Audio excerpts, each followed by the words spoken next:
Hi friends, ಎಲ್ಲರಿಗೂ ನಮಸ್ಕಾರ. Welcome back to my channel. ನನ್ನ ವಿಡಿಯೋವನ್ನು ಯಾರೆಲ್ಲ ಫಸ್ಟ್ ಟೈಮ್ ನೋಡ್ತಾ ಇದ್ದೀರಾ ಪ್ಲೀಸ್ ಸಬ್ಸ್ಕ್ರೈಬ್ ಮಾಡಿ, ಹಾಗೆ ಕೊನೆವರೆಗೂ ನೋಡಿ. ಇಷ್ಟ ಆದರೆ ಲೈಕ್ ಹಾಗೂ ಶೇರ್ ಮಾಡಿ. ಇವತ್ತಿನ ಈ ಒಂದು ವಿಡಿಯೋದಲ್ಲಿ ನಾನು ಏನಪ್ಪ ತಿಳಿಸ್ಕೊಡ್ತಾ ಇದ್ದೀನಿ ಅಂದರೆ, ನಿಮಗೆ ಸಾಕಷ್ಟು ಜನರಿಗೆ ಗುರುಬಲ ಇರೋದಿಲ್ಲ. ಅಂಥವರು ಏನೇ ಕೆಲಸ ಮಾಡೋಕ್ಕೋದ್ರೂ ಸಹ ವಿಜಯ ಸಿಗೋದಿಲ್ಲ, ಸೋಲೇ ಸಿಗುತ್ತೆ.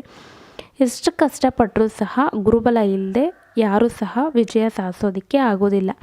ಆದರೆ ಆ ಒಂದು ಗುರುಬಲವನ್ನು ಯಾವ ರೀತಿ ಪಡೆದುಕೊಳ್ಬೋದು ಅಂತ ಇವತ್ತಿನ ಈ ಒಂದು ವಿಡಿಯೋದಲ್ಲಿ ನಾನು ತಿಳಿಸ್ಕೊಡ್ತೀನಿ. ಪೂರ್ತಿಯಾಗಿ ಕೇಳಿಸ್ಕೊಳ್ಳಿ. ಗುರುಬಲ ಇದ್ದರೆ ಖಂಡಿತವಾಗಿಯೂ ಯಾರ ಜೀವನದಲ್ಲೇ ಆಗಲಿ ಯಶಸ್ಸು ಅನ್ನೋದು ಖಂಡಿತವಾಗಿಯೂ ಸಿಗುತ್ತೆ. ಅದಕ್ಕೆ ನಾವು ಗುರುಬಲ ಪಡೆದುಕೊಳ್ಳೋದಕ್ಕೆ ಏನಪ್ಪ ಮಾಡಬೇಕು ಅಂದರೆ, ಫಸ್ಟು ಗುರುಗಳ ಆಶೀರ್ವಾದ ಇರಬೇಕು. ಗುರುಗಳ ಆಶೀರ್ವಾದ ಇದ್ದರೆ ಖಂಡಿತವಾಗಿಯೂ ನಮ್ಮ ಜೊತೆ ಗುರುಬಲ ಇರುತ್ತೆ. ಏನಪ್ಪ ಅಂದರೆ ಗುರುಗಳ ಆಶೀರ್ವಾದ ಅಂದರೆ ರಾಘವೇಂದ್ರ ಸ್ವಾಮಿಗಳ ಆಶೀರ್ವಾದ ಇರಬೇಕು.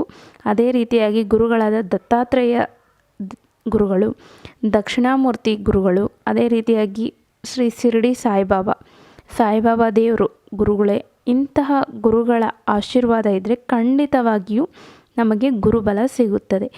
ಯಾವ ರೀತಿ ನಾವು ಗುರುಬಲವನ್ನು ಗುರುಗಳಿಂದ ಪಡೆದುಕೊಳ್ಬೇಕಪ್ಪ ಅಂದರೆ, ಅವರಿಗೆ ನಾವು ಸೇವೆಯನ್ನು ಮಾಡಬೇಕಾಗುತ್ತದೆ.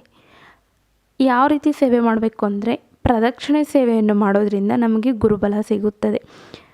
ಗುರುಗಳು ಇರುವಂತಹ ಮಠಗಳಿಗೆ ಹೋಗಿ ಅಲ್ಲಿ ನಾವು ಪ್ರದಕ್ಷಿಣೆ ಸೇವೆ ಮಾಡೋದು, ಇಲ್ಲ ಮನೆಯಲ್ಲಿ ಫೋಟೋ ಇದ್ದರೆ ಗುರುಗಳು ಅಂದರೆ ರಾಘವೇಂದ್ರ ಸ್ವಾಮಿಗಳು, ದತ್ತಾತ್ರೇಯ ಸ್ವಾಮಿಗಳು, ಈ ರೀತಿಯಾಗಿ ಫೋಟೋ ಇದ್ದರೆ ನಾವು ಅವರ ಫೋಟೋ ಮುಂದೆ ದೀಪ ಹಚ್ಚಿಬಿಟ್ಟು, ಹೂವು ಇಟ್ಟು, ಗಂಧ ಇಟ್ಬಿಟ್ಟು ನಾವು ಪೂಜೆ ಮಾಡೋದ್ರಿಂದ ಖಂಡಿತವಾಗಿಯೂ ನಮಗೆ ಗುರುಬಲ ಸಿಗುತ್ತದೆ. ಗುರುಗಳ ಆಶೀರ್ವಾದ ಇದ್ದರೆ ಖಂಡಿತವಾಗಿಯೂ ಗುರುಬಲ ಇದ್ದೇ ಇರುತ್ತದೆ. ನಾವು ಏನೇ ಕೆಲಸ ಮಾಡಿದ್ರೂ ಸಹ ನಮಗೆ ವಿಜಯ ಅನ್ನೋದು ಸಿಗುತ್ತದೆ.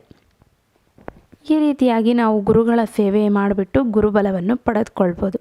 ಅದೇ ರೀತಿಯಾಗಿ ಇನ್ನೊಂದು ಏನಪ್ಪ ಅಂದರೆ, ಯಾರಿಗೆ ಗುರುಬಲ ಇಲ್ವೋ ಅಂತಹವರು ಸ್ನಾನ ಮಾಡಿದಾಗ ಸ್ನಾನಕ್ಕೆ ಹೋದಾಗ ನೀರಿರುತ್ತಲ್ಲ, ಆ ಒಂದು ನೀರಿಗೆ ನಾವು ಒಂದು ಚಿಟಿಕೆಯಷ್ಟು ಅರಿಶಿಣ ಪುಡಿ ಹಾಕ್ಬಿಟ್ಟು ನಾವು ಸ್ನಾನ ಮಾಡ್ಕೊಳ್ಳೋದ್ರಿಂದ ಖಂಡಿತವಾಗಿಯೂ ಗುರುಬಲ ಸಿಗುತ್ತದೆ.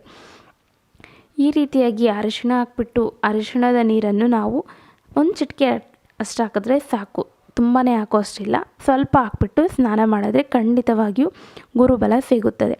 ಅದೇ ರೀತಿಯಾಗಿ ಇನ್ನೊಂದು ಏನಪ್ಪ ಅಂದರೆ, ನಾವು ಗುರುವಾರದ ದಿನ ಹಳದಿ ಬಟ್ಟೆಯನ್ನು, ಗುರುಬಲ ಯಾರಿಗಿಲ್ವೋ ಅಂಥವರು ಹಳದಿ ಬಟ್ಟೆಯನ್ನು ಹಾಕಬೇಕು. ಹಳದಿ ಬಟ್ಟೆಯನ್ನು ಹಾಕಿದ್ರೆ ಗುರುವಾರದ ದಿನ ನಮಗೆ ಗುರುಬಲ ಸಿಗುತ್ತದೆ. ಅದೇ ರೀತಿಯಾಗಿ ಇನ್ನೊಂದು ಏನಪ್ಪ ಅಂದರೆ, ನವಗ್ರಹಗಳು ಇರ್ತಾರಲ್ಲ, ಆ ಒಂದು ನವಗ್ರಹಗಳು ಇರುವಂತಹ ಸ್ಥಳಕ್ಕೆ ನಾವು ಹೋಗ್ಬಿಟ್ಟು ಅಲ್ಲಿ ಗುರುಗ್ರಹ ಎಲ್ಲಿದೆಯೋ ಕೇಳಿ ತಿಳ್ಕೊಂಡು ಆ ಒಂದು ಗುರುಗ್ರಹಕ್ಕೆ ನಾವು ಪ್ರದಕ್ಷಿಣೆಯನ್ನು ಹಾಕೋದ್ರಿಂದ, ನವಗ್ರಹಗಳಲ್ಲಿ ಪ್ರದಕ್ಷಿಣೆ ಹಾಕೋದ್ರಿಂದ ಗುರುವಾರದ ದಿನ ಹೋಗ್ಬಿಟ್ಟು ನಮಗೆ ಗುರುಬಲ ಸಿಗುತ್ತದೆ. ಈ ರೀತಿಯಾಗಿ ನಾವು ಮಾಡಿದ್ರೆ ಖಂಡಿತವಾಗಿಯೂ ಗುರುಬಲ ಸಿಗುತ್ತೆ. ಅದೇ ರೀತಿಯಾಗಿ ಇನ್ನೊಂದು ಏನಪ್ಪ ಅಂದರೆ, ಅಶ್ವತ್ಥ ವೃಕ್ಷ ಇರುತ್ತಲ್ಲ, ಆ ಒಂದು ಅಶ್ವತ್ಥ ವೃಕ್ಷಕ್ಕೆ ಶನಿವಾರದ ದಿನ ನಾವು ಅಲ್ಲಿ ಹೋಗಿಬಿಟ್ಟು ಬ್ರಾಹ್ಮಿ ಮುಹೂರ್ತದಲ್ಲಿ ಹಾಕಿದ್ರೆ ತುಂಬಾ ಒಳ್ಳೆಯದು. ಬ್ರಾಹ್ಮಿ ಮುಹೂರ್ತದಲ್ಲಿ ಪ್ರದಕ್ಷಿಣೆಯನ್ನು ಅಶ್ವತ್ಥ ವೃಕ್ಷಕ್ಕೆ ಹಾಕಿದ್ರೆ ನಮಗೆ ಖಂಡಿತವಾಗಿಯೂ ಗುರುಬಲ ಸಿಗುತ್ತದೆ. ಯಾಕಪ್ಪ ಅಂದರೆ, ಆ ಒಂದು ಅಶ್ವತ್ಥ ವೃಕ್ಷದಲ್ಲಿ ಬ್ರಹ್ಮದೇವರು ನೆಲೆಸಿದ್ದಾರೆ. ಅದೇ ರೀತಿಯಾಗಿ ಸಾಕಷ್ಟು ಗುರುಗಳು ಸಹ ಆ ಒಂದು ಅಶ್ವತ್ಥ ವೃಕ್ಷದಲ್ಲಿ ನೆಲೆಸಿದ್ದಾರೆ. ಸಕಲ ದೇವರು ಸಹ ನೆಲೆಸಿದ್ದಾರೆ. ಬ್ರಹ್ಮದೇವರು ಗುರುಬಲವನ್ನು ನಮಗೆ ಕೊಡ್ತಾರೆ ಬ್ರಾಹ್ಮಿ ಮುಹೂರ್ತದಲ್ಲಿ ಹಾಕಿದ್ರೆ. ಆಗಿಲ್ಲ ಅಂದರೆ ಪರವಾಗಿಲ್ಲ, 10 ಗಂಟೆ ಒಳಗಡೆ ಹೋಗ್ಬಿಟ್ಟು ಪ್ರದಕ್ಷಿಣೆ ಸೇವೆಯನ್ನು ಮಾಡ್ಕೋಬೇಕಾಗುತ್ತದೆ.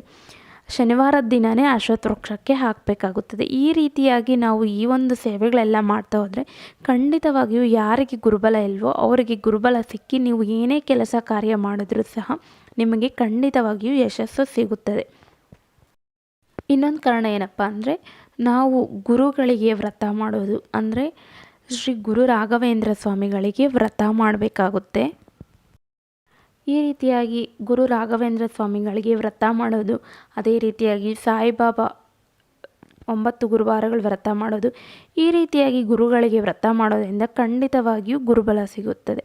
ನಿಮಗೆ ಏನೇ ಒಂದು ಕಾರ್ಯ ಆಗ್ತಾಯಿಲ್ಲ ಅಂದರೆ, ಮದುವೆ ಆಗ್ತಾಯಿಲ್ಲ ಅಂದರೆ, ಸಂತಾನ ಭಾಗ್ಯ ಇಲ್ಲ ಅಂದರೆ, ಅಂತಹವರು ಎಲ್ಲದಕ್ಕೂ ಕಾರಣ ಗುರುಬಲ ಇರಬೇಕು. ಗುರುಬಲ ಇದ್ರೇ ನಮಗೆ ಯಾವುದೇ ಒಂದು ಶುಭ ಕಾರ್ಯ ಆಗಲಿ ಯಾವುದಕ್ಕೆ ಆಗಲಿ ವಿಜಯ ಸಿಗೋದು. ಅದಕ್ಕೆ ನಾವು ರಾಯರ ವ್ರತ ಮಾಡೋದು, ಇಲ್ಲ ಶಿರಡಿ ಸಾಯಿಬಾಬಾ ವ್ರತ ಮಾಡೋದು, ಈ ರೀತಿಯಾಗಿ ಸಾಕಷ್ಟು ಗುರುಗಳ ವ್ರತ ಮಾಡೋದ್ರಿಂದನೂ ಸಹ ನಮಗೆ ಗುರುಬಲ ಸಿಗುತ್ತದೆ. ಈ ರೀತಿಯಾಗಿ ನಾನು ಹೇಳಿರುವಂಥ ಎಲ್ಲನೂ ಮಾಡಿ ನೋಡಿ, ಖಂಡಿತವಾಗಿಯೂ ನಿಮಗೆ ಗುರುಬಲ ಸಿಗುತ್ತೆ. ಖಂಡಿತವಾಗಿಯೂ ನಿಮಗೂ ಸಹ ಯಶಸ್ಸು ಸಿಗುತ್ತೆ. ಏನೋ ಒಂದು ಕೆಲಸ ಕಾರ್ಯ ಮಾಡಿದ್ರೂ ಸಹ ವಿಜಯ ಸಾಧಿಸ್ಬೋದು.